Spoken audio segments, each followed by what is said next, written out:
Stay away from O'Malley's green beer. I have a tradition on St. Patrick's Day. I do what most people do and visit the local Irish pub, sure. But my version is a little different. I don't go to drink and get hammered on Guinness and bottom shelf whiskey. No, I go to watch out for those who visit O'Malley's Pub. Terence O'Malley has owned the beaten down bar on 5th Street for as long as anyone can remember. He's not an old man, though, not by any means. It's more that the run-down building and dust-coated interior seems like it's been around for ages. O'Malley's Pub is the kind of place that you mostly forget about until somebody brings it up. Then you seem to know everything about it. I've had a lot of blurry, formative memories at O'Malley's, but I overlook it most of the year, all the same. It's the kind of place that, when you walk in, you get the sense that you just shouldn't be there. O'Malley's is dark and unwelcoming, with usually just Terence himself working behind the bar. If you happen to see another customer, it's one of the local bums nursing a beer and crying about his lot in life. Not that Terence gives a shit about anybody's problems. That perception of O'Malley's changes for everyone come St. Patrick's Day. It makes sense. Ours is not a big town. And when you're the only Irish pub around, well, people are gonna remember you. And they're gonna flood in. That bothers Terence. You see, even though his family has lived in the States for 3 generations now, he considers himself Irish first and foremost. It's his whole identity. You can see why, then, he hates the fake accented, be-greened drunks who treat his place like an Irish-themed amusement park one day a year. That's why I go to O'Malley's Pub every year to watch. Because sometimes, when the crowd gets too rowdy and the tone gets too dismissive, Terence brings out the green beer. I first witnessed it 5 years ago. I was a college student then and just as dumb as every other kid who thought they understood what St. Patrick's Day was all about.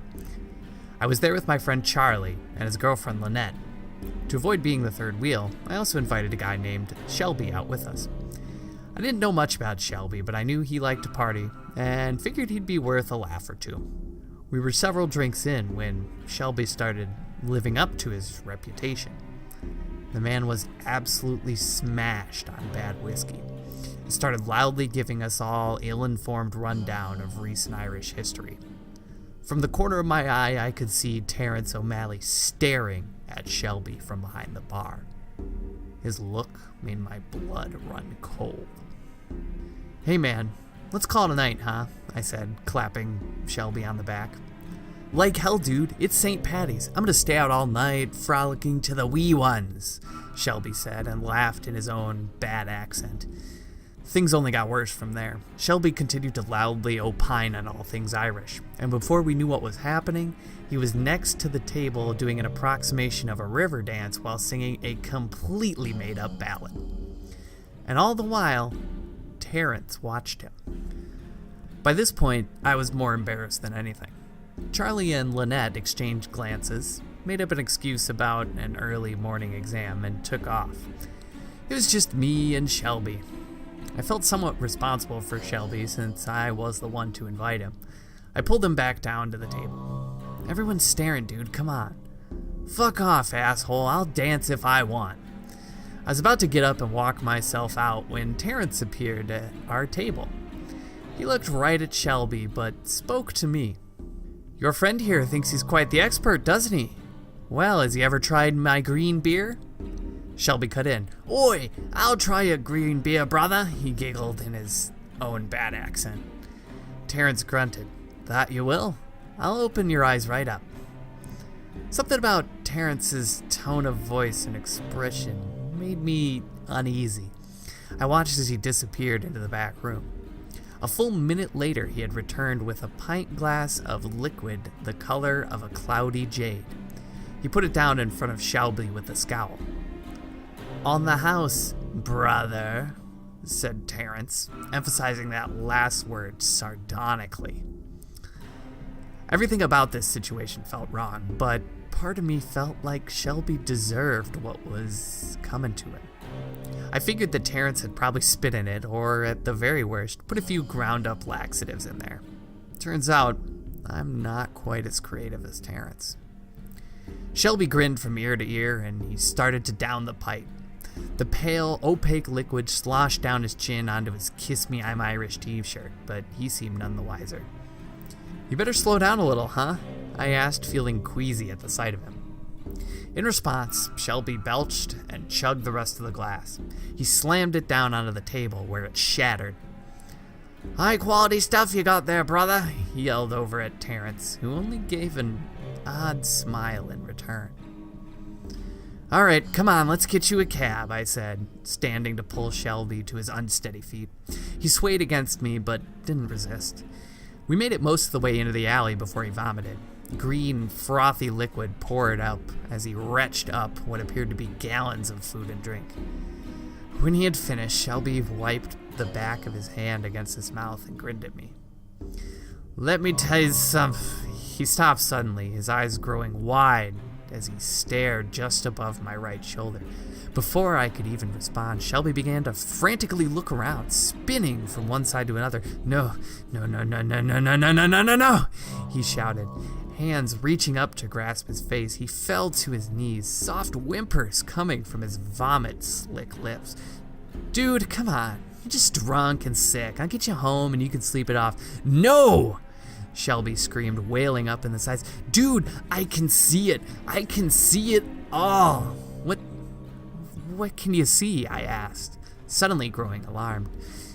Shelby was crying now, raking at his eyes with his nails. "I can see everything. My God." His voice was a mix of awe and terror. I watched as his eyes bulged in fear as he held his head between his palms and wept. I moved toward Shelby, thinking that I'd at least help him to his feet. I'd never seen anyone quite so drunk before, and it was making me uncomfortable. Before I could get to him, however, I heard a rattle behind me. Terrence was standing in the back door of his pub, a curious smile on his watchful face. "How's your friend there, huh? The know-it-all knows too much now, don't he?" I opened my mouth to ask Terrence what he had done to Shelby's drinks, but no sound came out. Or maybe it did, but it was drowned out by Shelby's tears. I can't really remember. What I do remember, as I was looking there at Terrence, I heard a sickening pop, and another one soon followed, accompanied by the most feral scream I had ever heard. I'll never forget either of those sounds. I turned back to find Shelby and felt my knees give way. He had fallen to the ground. Blood streamed from where his eyes had been, while his blood-stained thumbs grasped and twitched at nothing. His eyes hung limply from their optic nerves, swaying with the convulsions of his body. "How was the green beer, brother?" Terrence asked, shaking his head and smiling. He looked down at the blood pooling underneath Shelby for another minute, before walking back inside OMalleys Pub. Shelby's doctor said that there had been nothing wrong with his eyes. Physiologically, they were fine. I mean, yeah, they weren't in his head anymore, but all the systems were good. He just had some sort of psychotic episode, they said, some sort of hallucination, coupled with the urge to self-harm. It was unfortunate, but not unheard of. Perhaps the result of alcohol poisoning and some pre-existing, undiagnosed mental illness. I didn't buy it. I went to visit Shelby in the hospital shortly after it happened, and he was laying in the bed, gauze wrapped around his eyes. I could just make out the dark indent in each socket through the translucent white fabric, and it made me go pale. I was happy Shelby couldn't see my reaction. "How are you doing?" I asked tentatively. Shelby faced away from me and was quiet for a long time before finally speaking up. "You were there, dude. You know what happened. Maybe. I don't know. Both of us were pretty drunk. I saw it. I saw it all. Life. What's underneath everything. Just below the surface. The surging, infinite darkness. The insignificance. The nothing. And the everything." Yeah. I couldn't think of a response to that. And you know what the worst part is, dude? What's that? I can still see it all. Even with my eyes gone, I can see it all. He turned toward me and gave me what I supposed to be a rueful stare. I shuddered. I talked to the doctor before I left to find out what would happen to Shelby. The doctor didn't know. I'd never seen anything quite like it before. The blindness he could learn to deal with, but the hallucinations and delusions were proving resistant to treatment. As far as I know, Shelby's been in a residential treatment facility these last 5 years. I imagine he'll be there till he dies.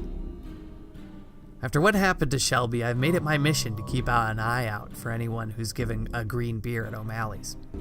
Terrence doesn't like it, but he doesn't say anything about it either. In fact, since the incident with Shelby, I've never spoken to him about it at all. He just watches me and glares. He knows I won't be around forever, but there will always be a never-ending stream of idiots who show up at his pub on St. Patrick's Day. It might make him mad, but no one deserves what happened to Shelby. Obnoxious drunk or no. That's why I go to OMalleys Pub every year.